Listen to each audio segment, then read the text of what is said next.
Thanks to my viewers for making this next video possible.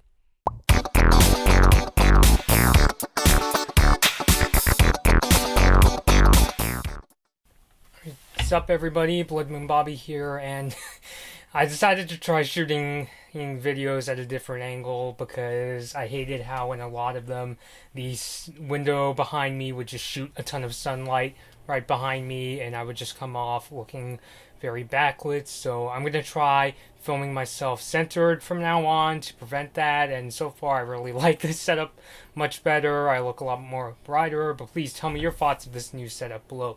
Anyway, so I was actually very surprised how popular my last Butch Hartman video was regarding his Oaxis Kickstarter, and now I've found new information both from viewers that told me in the comments of my last video, and also I've also done my own research on Butch Hartman and his Oaxis Kickstarter. So I'm doing this to give you guys some updates regarding the success of Oaxis. So as of right now, the Kickstarter has raised $102,681, and the growth of the Oaxis Kickstarter has been kind of inconsistent. I would say over the last few days it's made smaller bits of growth. Like yesterday it was at $109,841, and the day before that it was at $107,821. And it's had days of bigger growth. Like I will say the day it was able to get over $100,000, I was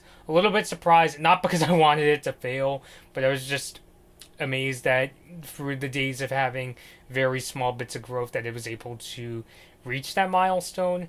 Now granted, the Kickstarter wants to raise $250,000 and there are about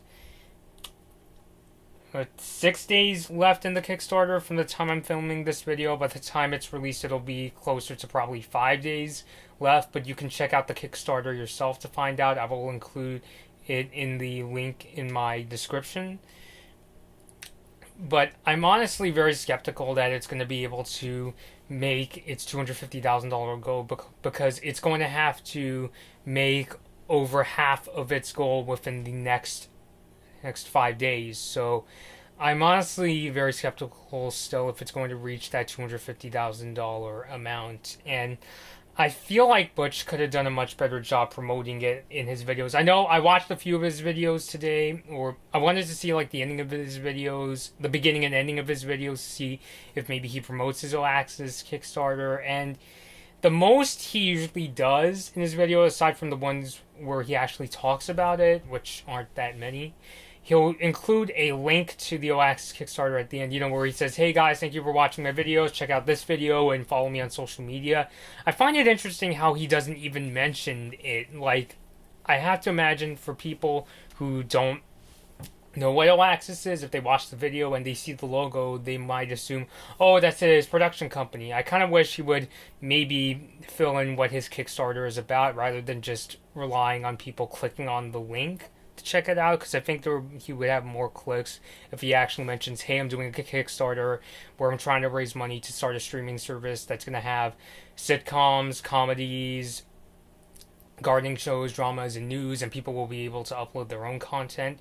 Just feel he could have incentivized it a lot more. Kind of like how you might have seen a lot of YouTubers like John Campia, where he'll do a plug in his videos, or other YouTubers. There's one in particular that I won't mention because his trolls are very dedicated.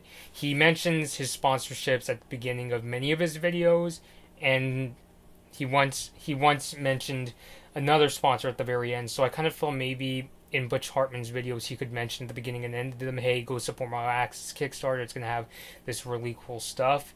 I also feel he could have promoted it on his social media a lot more. Like, I believe I actually follow him on Twitter. I know I get his tweets a lot, and most of his tweets don't mention anything about Oaxis. I kind of feel maybe at least once a day, or at least once every other day, he could include a link to his Oaxis Kickstarter, not just bring it up when the Kickstarter is starting, or if he's addressing questions, which I'll get to that in a minute. So I kind of feel he could have done some more promoting.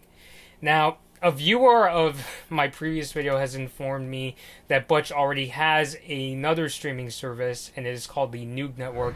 And I checked it out a couple times. It's basically a place where kids can go in and stream these cartoon shorts and also play these online games. I remember I watched like this one short about these two, I think they were owls, that were chatting each other, and one of them was complaining about life in the trees. There was this game I played that was kind of like this version of Whack-A-Mole. So Noog already exists, and the way Noog Network works is it doesn't function under a subscription service like Netflix. What you have to do is you basically have to pay these sort of microtransactions to watch the episodes. They're not like the most expensive. These aren't like, $100 microtransactions you may see in some greedy games. I'm talking about like if you want to use the currency in the app, which I believe is called Noog Nickels. They cost, I believe it's for 500 Noog Nickels, you have to pay 99 cents. I'll include a screenshot in this video for you guys to check out.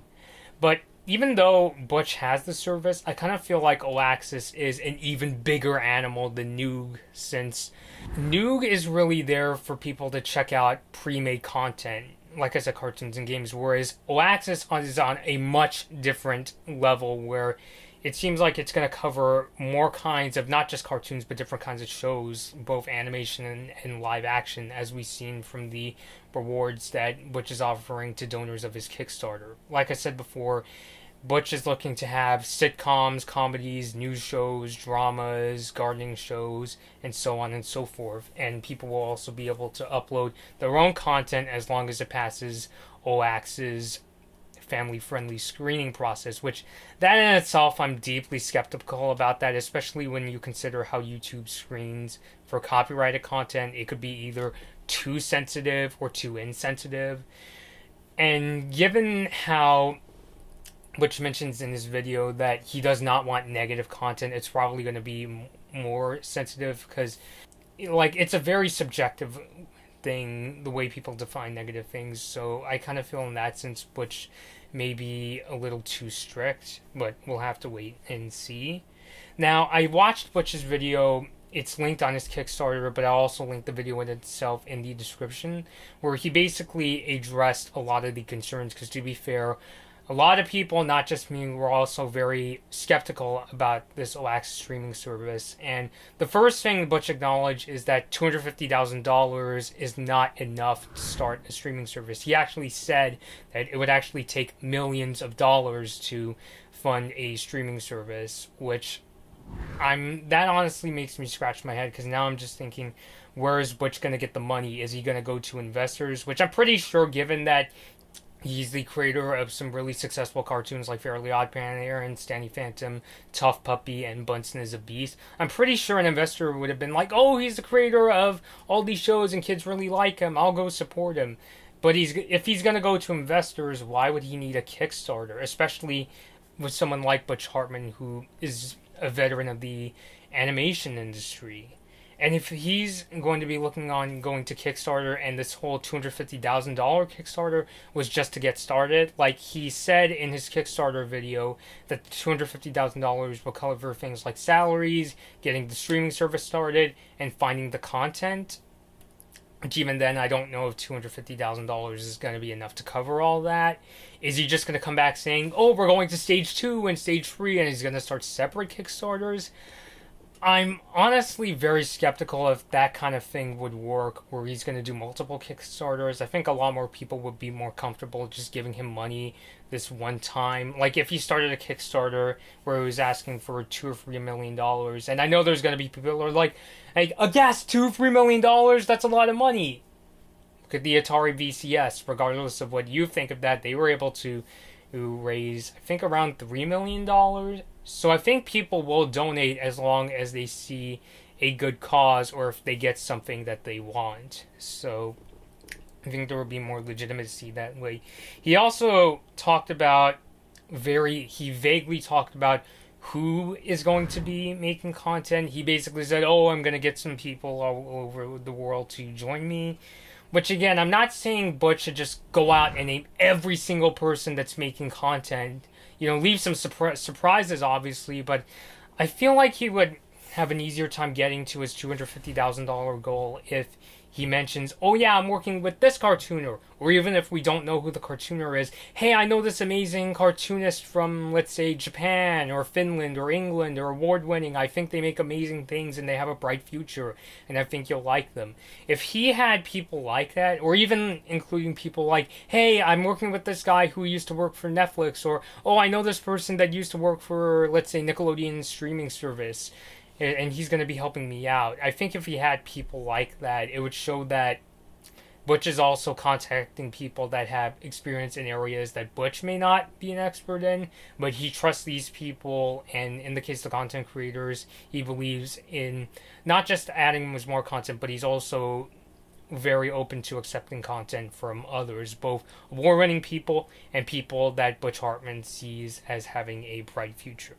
And the last thing that Butch says is that he said that he acknowledges that when people hear family friendly, they think, oh, it's going to be 310 to Boringville. And he basically said, don't worry, the content no access is going to be enjoyable. Just because it's family friendly doesn't mean it's boring. But again, it's very vague. What exactly do you mean? I mean, I wish Butch would say something like, oh, if you enjoy like the PBS Kids shows or Nickelodeon shows or Cartoon Network shows or Disney XD shows, you're going to really like it, because it would both show the kind of audience he's going after. So if he mentions something like, let's say, I'm going after a Nickelodeon audience, he's going after both kids and also adults who still really like animation. For me, I'm just trying to specify what exactly I mean when I say I wish Butch would show that he has some more legitimacy behind his Oaxis Kickstarter rather than just making a whole bunch of promises. Again, I'm not saying I want Oaxis to fail. If anything, I'm very curious to see what he does. In fact, I even like the idea of somebody who's on the more creative side going to something that's more on the business side. I mean, we've seen it many times before. Cough, cough. Satoru Iwata, the late Nintendo president who once started as a genius programmer, and then he worked his way up the management ladder to become the president of Nintendo. In fact, the first president of Nintendo to not be in the Yamauchi families, which is the founding family of Nintendo. So I'm very open to creative people taking on managerial roles or starting their own company or so forth. But with how it seems like Butch seems to be overpromising with his Oaxis Kickstarter, how he's not really convincing us that he can run a streaming service, and with how vague, again, I'm not saying he has to spit out every single thing that's going into his Oaxis Kickstarter, but with just giving enough details, like just enough details for us to be convinced, I'm really not sure if this Kickstarter will succeed. And with the rate the money he's raising, the rate money is going into this Kickstarter, I'm really not sure if it's going to make its $250,000 goal. Again, though, since the Kickstarter is not over, or I can't declare this thing as dead, and I honestly don't want to see it as dead. I want to see Butch make it through. I want to see him run a streaming service. I want to see what it's like now that he's no longer under the Nickelodeon umbrella. But until the last day of the Kickstarter, regardless of what happens, all I can do is wish Butch the best. And I hope you guys out there also wish him the best, because it's not nice when you're just hoping somebody will fail or something like that. You could be skeptical, but when you hope somebody fails, that's honestly disgusting. So, alright guys, this has been Blood Moon Bobby. Please tell me your thoughts. Are you supporting the Oaxis Kickstarter? Are you skeptical like I am? Please let me know all your thoughts down in the comments. If you have any ideas for videos, or if you have any more information regarding Oaxis or Butch Hartman, please let me know in the comments. And you can also email me. I'll have my email address in the description. So thank you guys for watching, and I will see you all later. Hey guys, be sure to like this Blood Moon Bobby video if you enjoyed it. Please share this video, subscribe to my channel, and leave a comment. Be sure to ring the notification bell to be notified about my latest upload. Follow me on my social media pages at Blood Moon Bobby to find out about what I'll be covering next and for more of my opinions. Thanks for watching.